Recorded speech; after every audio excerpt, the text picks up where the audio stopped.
안녕하세요. 저는 7교구 푸르지오 3가정의 유현진 집사입니다. 목사님께서 처음 간증을 말씀하셨을 때 예배 시간마다 듣던 수많은 은혜의 간증들이 떠오르면서 저는 그렇게까지 간증할 거리가 없는데요. 평범한 일상인데요. 라며 사양하려고 했었는데 목사님께서 그런 평범한 일상 간증도 필요하다고 용기를 주셔서 제 이야기를 조금 나누고자 합니다. 많은 성도님들께서 그렇겠지만 저 역시 뜨거운 마음과 열심을 가지고 신앙생활을 해오던 중에 코로나로 인해 온라인 예배를 드리면서 어느새 저도 모르게 뜨겁지도 차갑지도 않은 미지근한 신앙으로 변해가는 모습을 발견했습니다. 더 이상 이렇게는 안 되겠다 싶던 중 예수님이라면 어떻게 하실까 팔찌가 생각이 나서 도전을 하게 되었습니다.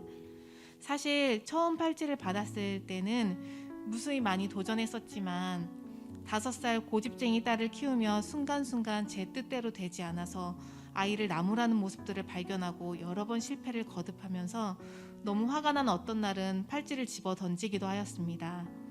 내가 이것밖에 안 되다니, 누구보다 열심히 예수님의 모습을 닮아가려고 살아왔다고 자부했었는데 내 아이가 아니라 하나님께서 맡겨주신 영혼으로 바라보겠다고 그렇게 다짐했었는데 이 아이가 내 뱃속에서 나온 아이가 맞을까 싶을 정도로 말도 안 되는 생때에 저의 다짐들은 속속들이 무너지기 시작했습니다. 매 순간 주님 어떻게 해야 할까요를 외치면서 하루하루를 버텨내고 있던 날 기도 가운데 저의 교만함을 깨달았습니다. 나 또 내 힘으로 이겨내려고 했었구나. 잔뜩 힘을 준 채 참으려고만 했었구나. 나는 이겨낼 수 없는 죄인이고 원래가 이것밖에 안 되는 인격의 사람이었는데 교회 생활 좀 오래 하고 지식이 좀 쌓였다고 내가 나를 잊고 있었구나 하는 깨달음이 오는 순간 갑자기 아이에게 미안해졌습니다. 엄마가 화내서 미안해 시온아. 시온이도 생각이 있을 텐데 엄마 생각대로만 해서 하라고만 해서 미안해. 아이에게 진심으로 사과하는 순간 아이에게도 그 진심이 전해졌는지 5살짜리 아이가 엄마 짜증내서 미안해요 라며 답해 주었습니다.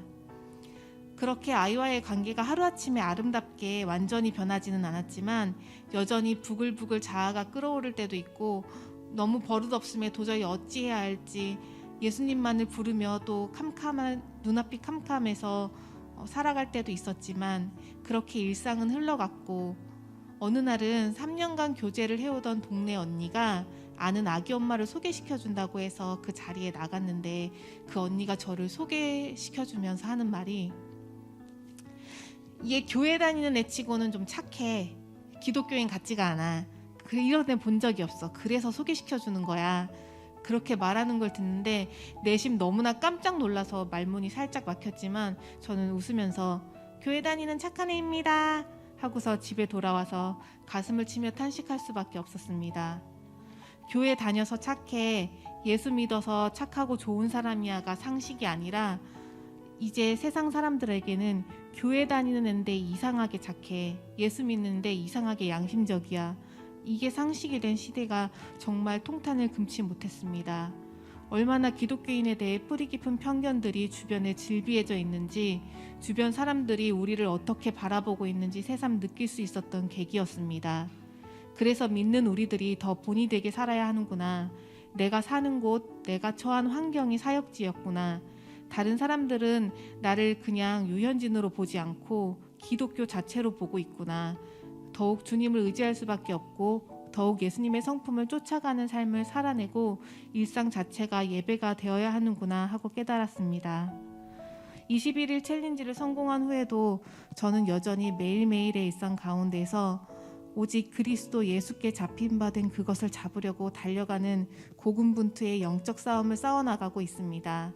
하지만 예수님이 함께 계시기에 그분의 성품을 닮아가는 하루하루의 성장을 믿기에 승리하는 삶을 살리라 믿습니다. 이같이 너희 빛이 사람 앞에 비치게 하여 그들로 너희 착한 행실을 보고 하늘에 계신 너희 아버지께 영광을 돌리게 하라. 마태복음 5장 16절 말씀. 모든 영광을 하나님께 돌립니다.